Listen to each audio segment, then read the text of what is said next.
हमारी सारी problem is because of wrong assumptions, nothing else. So 48 May you decided to quit a safe paying job and to start a completely new career. Yes, I don't want a boss. The best boss in the world is not good enough for me. I want to be my own boss. The previous 6 months, the turnover was 225 lakhs and a loss of 72 lakhs. We turned around that company in 3 months' time.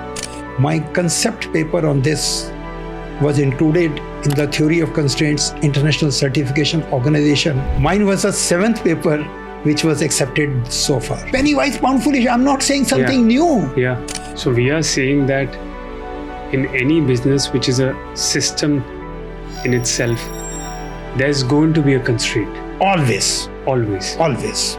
Define your goal, not goals. And today on Beyond Billables, we are going to spend a lot of time with an IITian, but this one's a special one. At the age of 48, he decided to make the biggest and the boldest move, quit his corporate job and start a consulting career in the field of theory of constraints. He's the first Indian to be awarded the Lifetime Achievement Award by Theory of Constraints International Certification Organization. He is none other than Mr. Ravi Gilani and my mentor. इनकी life में अगर आप एक चीज़ notice करेंगे, and if you'll watch this episode fully, you'll realize one thing. He never accepts anything on face value. And that's why he's very commonly called an assumption buster. He has not only applied TOC to successfully transform several businesses over the last 25 years, but इन्होंने TOC अपनी personal life में भी लगाया है, and he's working to cure diabetes. Not only that, he has taken upon the challenge to work till the age of 120. This episode is so full of knowledge, so full of insight. अगर आपने ये episode नहीं देखा, then guys, you are missing a lot in life. So my request, watch this episode, take a lot of notes, and like always, don't accept anything at face value and challenge your assumptions. Because as we were discussing, the devil and the God both lie in the detail and not on the surface. Like always, subscribe to Beyond Billables and do share it with someone who needs to hear it the most. Guys, we're excited to launch a new initiative, which is the Meta Cohort. It's the first time in India that we are teaching 5 meta skills: self-management, thinking, reading, writing, and speaking. Because all these skills are important for you to become a sharp, richer, and a more intelligent professional. And you can get access to knowledge updates, free insights into how to apply and learn these 5 meta skills to improve yourself. Just join the WhatsApp community. The link is in the bio.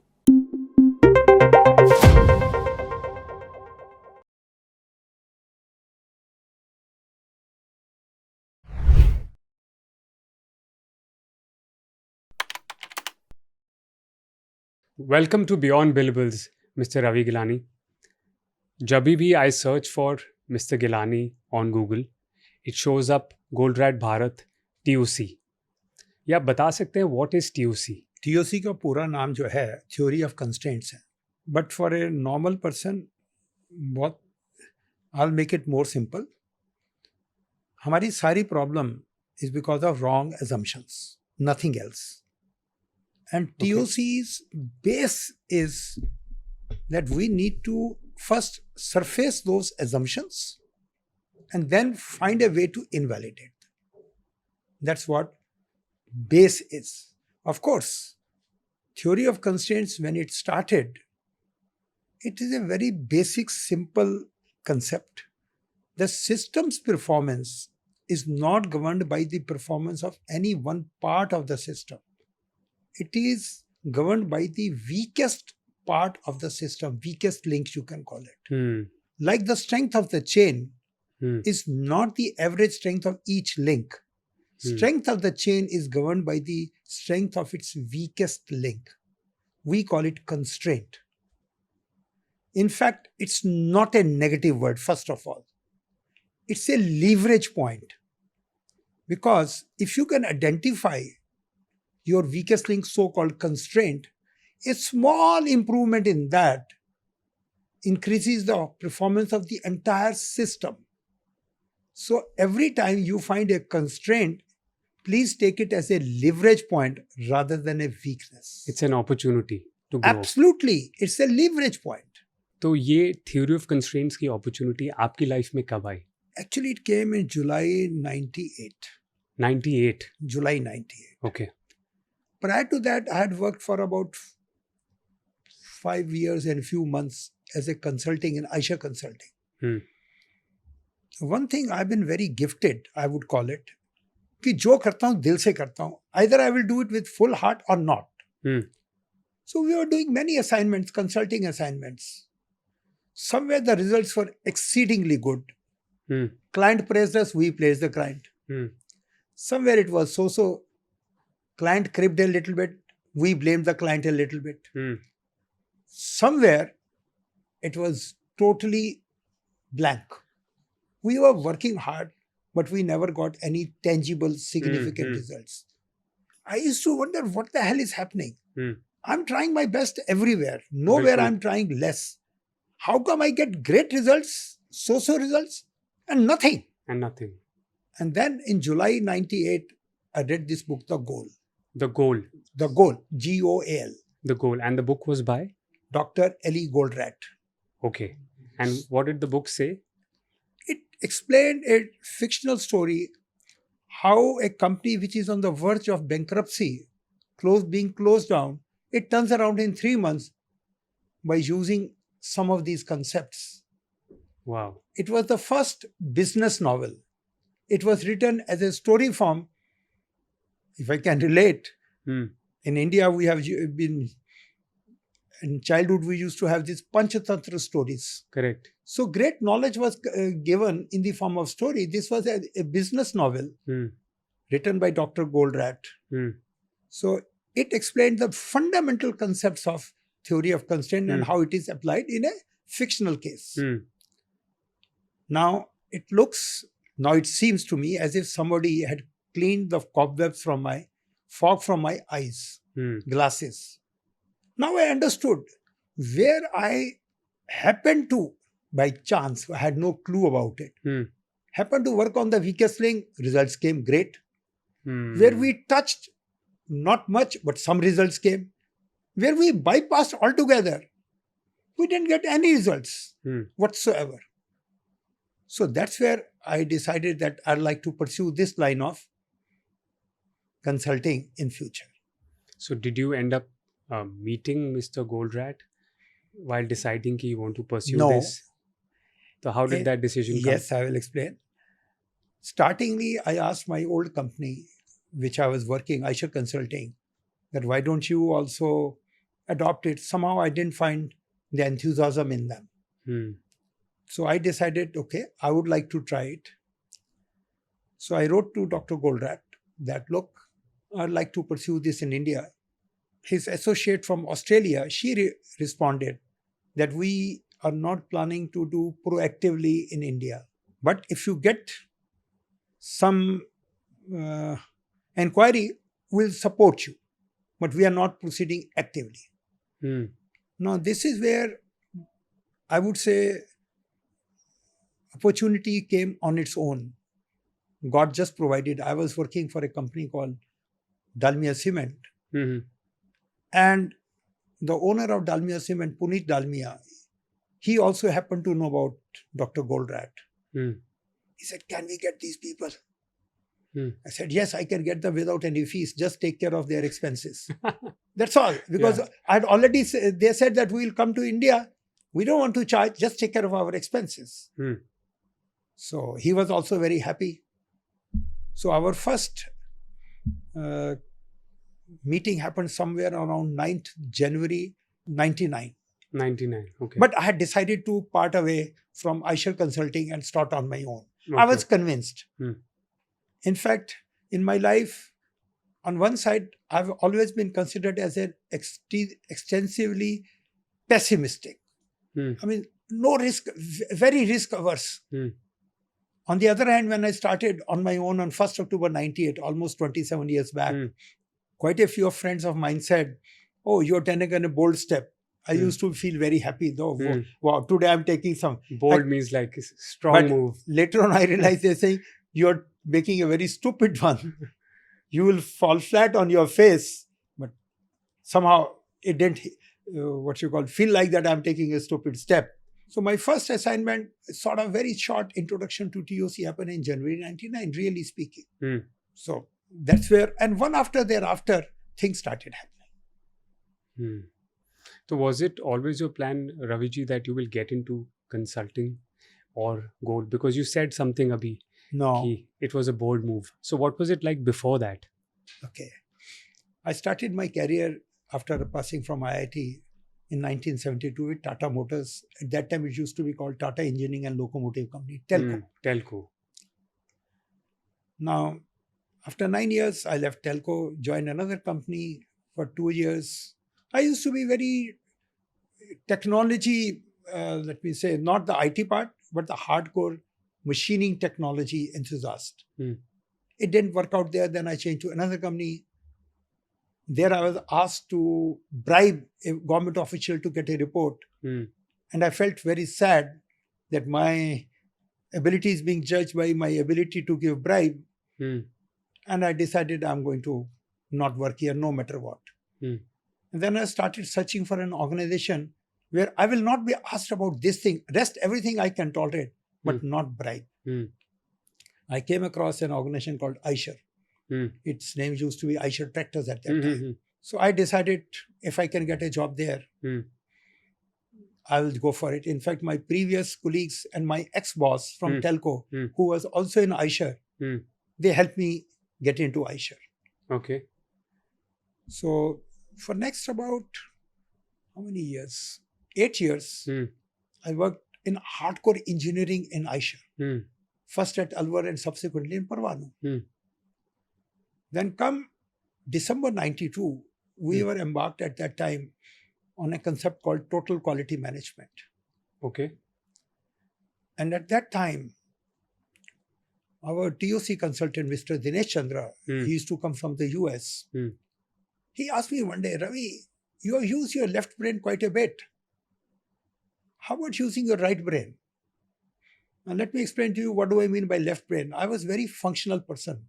In fact, I never bothered if on my feet I'm wearing 2 different socks, colored socks. So even somebody even pointed out, I said, "So what's the problem? Socks are meant to soak the sweat. How does it matter if they are different color? Aren't they doing the job?" So this was the left brain, Ravi Gilani. So Dinesh said, "Why don't you use the creative part? You have used the left, methodical, systematic, calculative, logical. Somehow, I don't know." I said, "Let me think about it."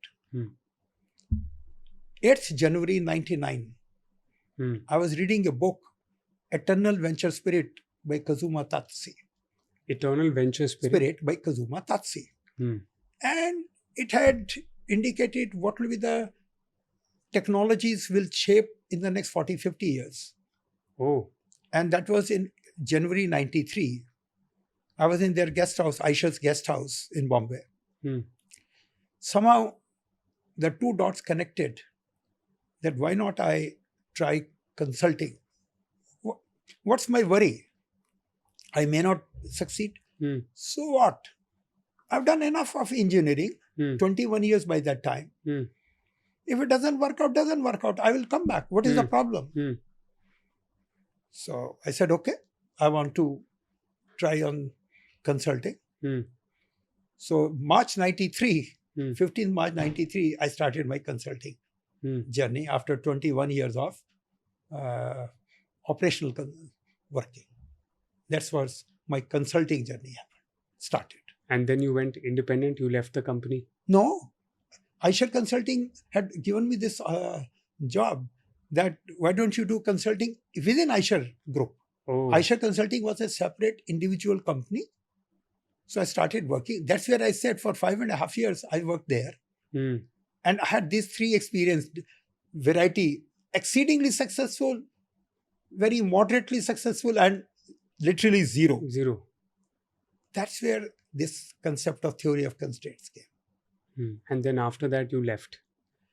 Yes, that story also is a story which goes back. It was 28 December 92. I remember these dates because they are, I would say, they had a major impact on my life. Milestone dates. Absolutely.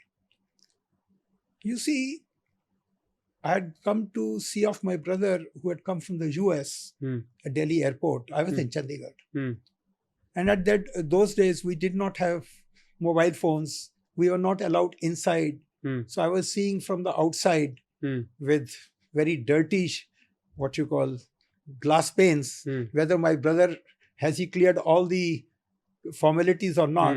And it was taking a fair amount of time. So I picked up 2 magazines at the airport. One was Business India, another was Business Today. And I read which books I should go for. In Business India, I found a book called Thresholds of Motivation by V.S. Mahesh, my senior colleague from Tata Motors. Okay. In that, he was saying that, look, we should treat employees like, I would call, how we treat the seedlings or the little flowers in a nursery. Nurture them. Nurturing manner. We have to keep on motivating them. And here I got my first dissonance.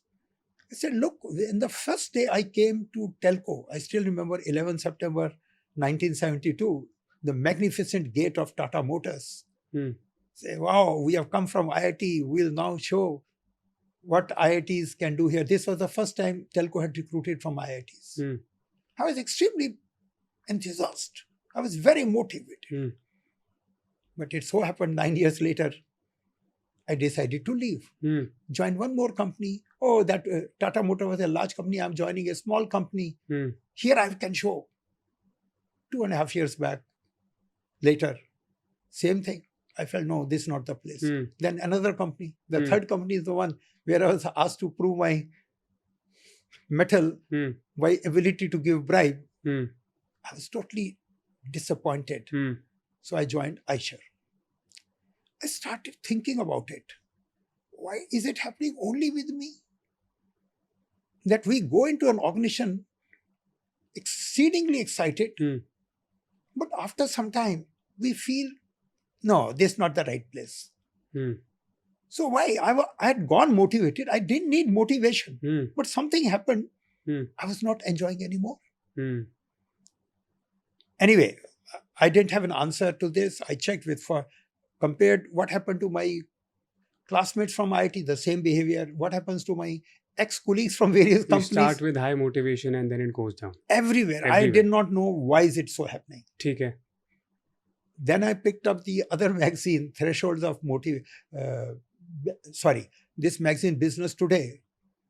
And there was a book review by Tom Peters' book, Liberation Management. This is happening the same day. Same night. 28 December 92. Same night. So you picked up another magazine, Business Today. Then? Business Today. Reading. And here he was talking about, Tom Peters, about flat structures. And in Eicher, we had tried to do the same thing a few years back, 2-3 years back. Oh, maybe 10-12 years back. 7 years back. So I started thinking, what is the lowest structure that can happen? First answer was, only one layer. Everyone subordinate, one boss. But something was bothering me at that time. I was, and I'm still very good in mathematics. And I think, what is the lowest number? Lowest number is not 1. It is 0.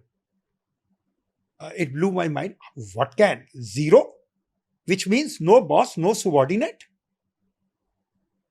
And suddenly, everything fell in place. And I created a concept called employee-less organization. Employee-less, not people-less, employee-less. Employee-less. And I can give many examples, at least at that time. Please, what company was there? See, in earlier days, we didn't have these halls or marriage halls. I got married in a pandal in a nearby garden Under a tent. under a tent. Now the people who are working, maybe 40, 50, 20, 30, whatever they were not the employees of the tent fellow.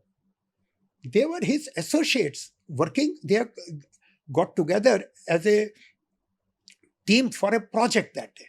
Hmm. What I found there that they were extremely flexible. Oh, ye light yahan nahi chahiye, yahan laga do. Ye tent yahan chahiye. And those people were very flexible, no question. Our contract says this, we can't do this, and so on and so on. And I also realized that these people are there. Hmm. They have a long-term relationship, but they are not their employees. Hmm. I started searching, are there more such examples? Then I found polyclinics where doctors go, but they are not their employees. Hmm. They pay some money for using their space. Hmm. And similarly, I found many other areas like architect. Hmm. An architect also has a lot of other associates. Hmm. They're not his employees. There's a plumbing consultant, there's an air conditioning consultant, there's a somebody who is a construction who can do for so on. Hmm. So I said, yes, it is there. So actually, the moment I connected the two, I don't need to be motivated. I am always motivated. Hmm. Actually, organizations do something to demotivate. You don't need motivation. I was always motivated to start with. See, every day in any of the organization I worked for, I never got less salary than the previous day. Never. ठीक है, correct. But some days I'm very happy when I go home. Some days I'm very cheesed off. Why? Quite often, it was that I was not listened to. I was snubbed. I'm not saying whatever I'm saying, everyone should accept it. But allow me the space to say what I want to say. And I found actually this relationship of employer-employee, frankly, with all the, if you remove the paraphernalia, it's a master-slave relationship. Master-slave relationship. Absolutely. Human beings are born free. Even a child, even at the age of 6 months, you try to put a sheet on him. If he doesn't want it, he throws it away. So actually, initially, we buy safety by giving up freedom. But after some time, once the basic needs are fulfilled, you say, why should I tolerate all this? The need to be free starts troubling you. It was happening with me. I wrote papers, made presentations in the US. I went in 94 to US. To large organizations, I made presentations. And they also found this idea to be too radical.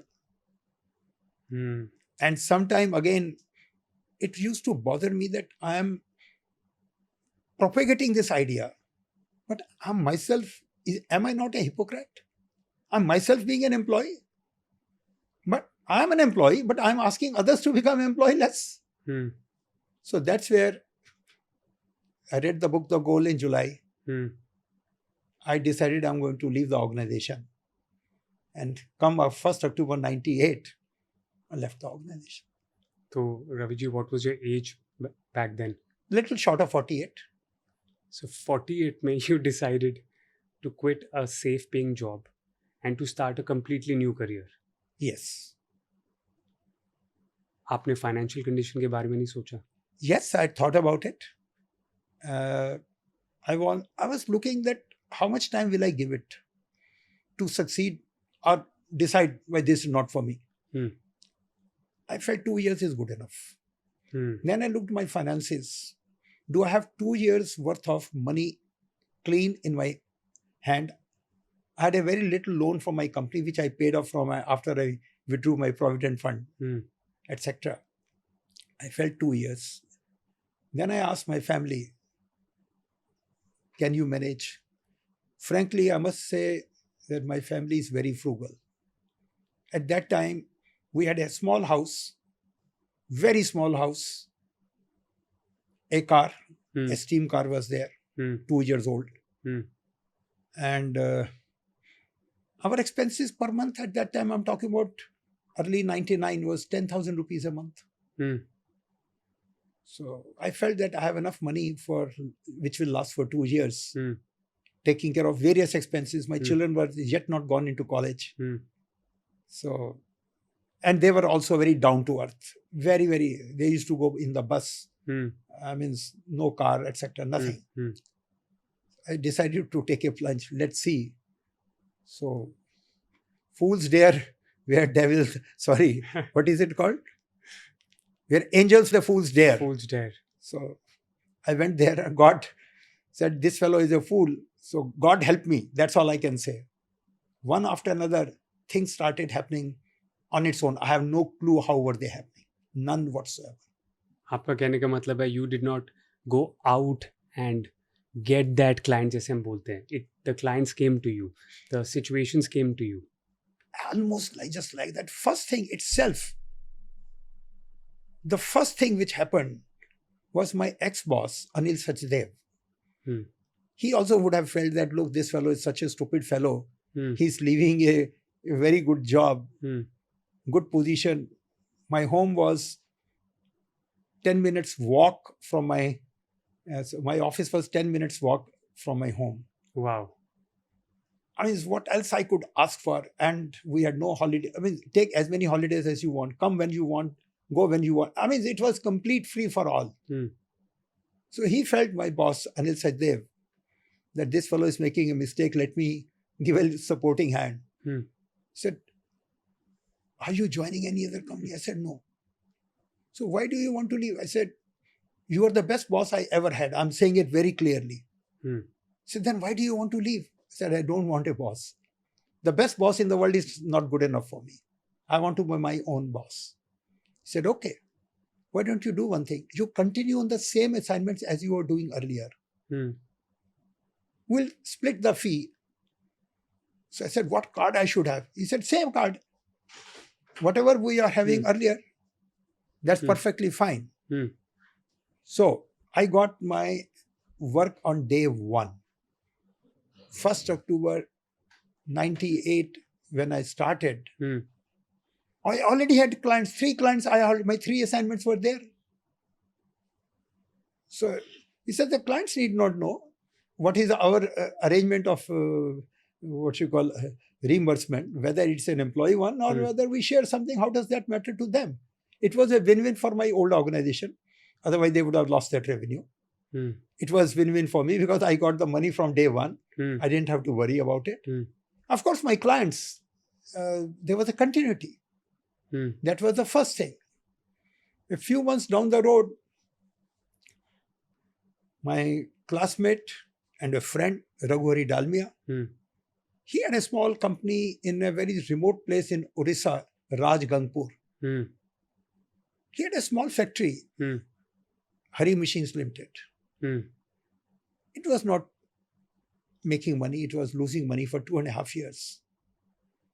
So he said, you people say in theory of constraints that any company can be turned around. Our only condition used to be no layoff. That's all, nothing else. Hmm. No layoff, no investment, nothing. No layoff, no investment. No investment. We can turn it around. He said, why don't you try? I said, I don't know much. Why don't we get our associates from abroad? Hmm. He said, your associates, we cannot afford their even airfare. Forget about their fees. Hmm. I'm ready to try with you. Hmm. He said, but I don't know whether it will work or not. Hmm. He said, I'm in any case planning to close down the company in 6 months' time. Hmm. About 300 people will be jobless. Oh God. And there will be no possibility of any other job around that. But I can't be bearing losses forever. With your help, what can happen? I will have to close down in 3 months. I'll take chance. I know you from more than 32 years because he knew me from 1967. Hmm. With God's grace, I'm again emphasizing this very clearly. I got a few ideas. I was yet not fully trained on theory of constraints. Hmm. We turned around that company in 3 months' time. Wow. 1st January 2000, that day I still remember very clearly. I was sitting in their lawn, enjoying the sunshine, and the results had just come from October, December 99. We had made a small profit as compared to the losses in the previous 2.5 years in that quarter. We had a turnover of 208 lakhs and a profit of 21 lakhs in that quarter. मैं पूछने वाला था. Wow. I mean, the previous 6 months, the turnover was 225 lakhs and a loss of 72 lakhs. Why do I remember? Because these are the milestone points. How can I forget them ever? Hmm. And then one after things started moving on their own, I really don't know. My another major milestone which happened, it happened sometime in 2002. Eicher had arranged a meeting to meet Dalai Lama. And what is that place called? Dharamshala. Dharamshala, okay. And we were sitting in a bus. We were traveling from, I think, Pathankot to Dharamshala.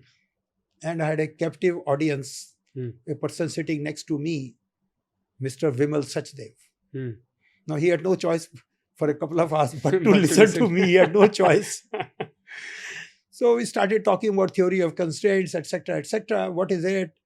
So he said, my company is also in trouble. Let's get back and then we'll talk about it. Nothing happened for next 4 or 5 months. Then one day he called me, he said, you said that you can turn around.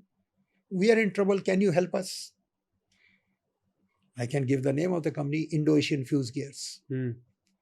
It had made profits for 42 years, but now they had started making a loss.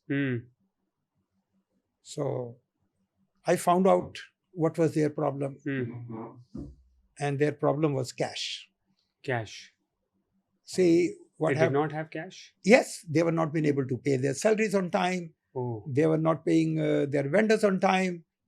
There was a total, how can I say, downbeat mood. Pata nahi hum bachenge, nahi bachenge. What will be our turnaround? And once again, I'm saying, I don't know. I started, and this was run by 5 people, 3 brothers. Vinay Mahendru, the elder, Vivek Mahendru, the elder one, Vinay Mahendru, the middle one, and the younger one was the Vimal Mahendru, and their father and one partner. So I was talking with Vinay Mahendru, who was looking after sales. Says, how long it takes for you to manufacture a product? He says, we take about 3 days. And how long it takes for you to collect the money? He says, our terms are 60 days, but we rarely get even in 60 days. I said, okay, what will it entail if you were to get it in 30 days? He said, no way. Our dealers, they say they don't have money. I said, okay. What if I offer them 50% discount? 50% discount, but you have to pay me as soon as you collect the material. He said, as it is, we are about to die. You want us to die even earlier? We did some paper calculations. And we found that we can turn around the company. Yes. By collecting the money fast. Within next couple of months, we turned around the company. By March 2002, the company got turned around. And thereafter, I had an opportunity to present that case in 2002, sometime November, in the US. Mohegan Sun was the hotel's name, I remember. And I presented the case study. And this is the first time the concept of cash as a constraint emerged in the TOC community. Oh. And I started working on this. And I was very elated when in 2018 or 19, my concept paper on this was included in the Theory of Constraints International Certification Organization body of knowledge. Mine was the 7th paper which was accepted so far at that time. Now there are a few more. Wow. And out of that, 3 or 4 belong to 2 Ellies, Ellie Goldratt and Ellie Shreganheim. These were the stalwarts. Ellie Stalwart is Ellie Schregenheim is still there. He has a couple of papers there. So I felt very good that I've created some concept which is really new knowledge. All it happened because of Vimal Mehndru giving me a chance. And Indo-Asian helping me, I would say, taking a chance with me. तो आपको कभी लगा नहीं कि only those companies are coming to you which are about to die and which require immediate turnaround? No. I had many others also. But yes, some organizations, I can name another organization, Godrej and Boyce, it came in 2001. I'd still not discovered the cash constraint. They had another issue. They were not able to deliver their equipments on time.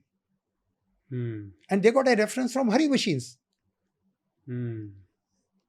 So there were many organizations who wanted to do something different. But one thing was common in all. They were not satisfied with their current condition. That's important. Yeah. Raviji, what I wanted to now understand is, simply put, theory of constraint is identifying the constraint which holds the system or the weakest link, and then elevating or leveraging it. Yes, elevation is a much later step. Now that you're talking about theory of constraint, let me put a little formal definition to it. Yes. See, first of all, let me explain what are the constraints. I'm calling 4 constraints, 4 physical constraints. One constraint is I don't have enough orders. Okay. Most people complain about it, but actually they are wrong. First, when we say we don't have market, I'm not using the word order, I'm talking about market. My definition, if you don't have market, is unless you have 50% of world market, you cannot complain of I don't have market. If you are a fish in sea and you are not consuming 50% of sea's water, don't complain the water is not there. Are you clear? You may not have orders. What is the definition? Are you delivering your current orders on time and in full? On time and in full, And both. in full, both. At least 90-95%. You should not be complaining about orders. When you say I don't have enough orders, then why the hell you are not completing all your orders in time? What will happen if I get you more orders? Even the current orders will be delayed even further. So first constraint, what is orders? And how do we say whether you have order constraint or not? Are you delivering on time in full consistently 90-95%? Okay, order is not a constraint. What else can be the constraint? Typically, I don't have capacity. I have to buy more machines. I don't have more. I need more people, etc., etc. I don't buy that. So my question would be: are you getting your input materials on time? Let's assume for the timing the answer is yes. Yes, we are getting on time. If you're getting on time and not been able to deliver on time, that means the constraint is within your plant. If I can take a manufacturing. Correct. Now let me ask another question. Do you have any equipment which is being utilized 95% of the time, 24/7, 3 shifts a day, 24 hours a day, 7 days a week? If not, then no equipment is your bottleneck or constraint. Correct. Most of the time, that is the situation. Okay, then what is the problem? We don't have manpower. Okay, if you don't have the manpower, are you utilizing them properly? Often no. In fact, most of the time, in order to save costs, they don't run all their machines all the time. Some machines they will run 3 shifts a day, some 2 shifts a day, some only 1 shift. Why? Because you are saving the manpower. Now this is where I'll bring out the concept of wrong assumptions. The assumption is if I save a cost everywhere, I'll make more money. Totally, utterly wrong. Because quite often, by saving cost on manpower, you are unable to deliver your products on time. True. True. Very true. That happens a lot. Penny wise, pound foolish. I'm not saying something new. Yeah. So, one possible constraint could be your operations. Possible. In most cases, I have not found that to be the case. In fact, your policies create these constraints. So it's a constraint because of the policies. Yes, policies determine the constraint. I'll cover quite a few of them. Now, let's say you have identified one of your equipment is your bottleneck or constraint. Okay. Assume. Now I come down the 5 focusing steps what Dr. Goldratt created. First step is identify the constraint. Let us say a particular equipment is the bottleneck. Second step is not to elevate as you suggested. Are you using it most effectively? Quite often not. Quite often not. For example, during lunchtime, these machines are idling. Why? Because people have to take lunch, surely. But why somebody else? Why can't you have staggered lunch? Somebody else can work on this. Are you getting this? This is what we call exploiting.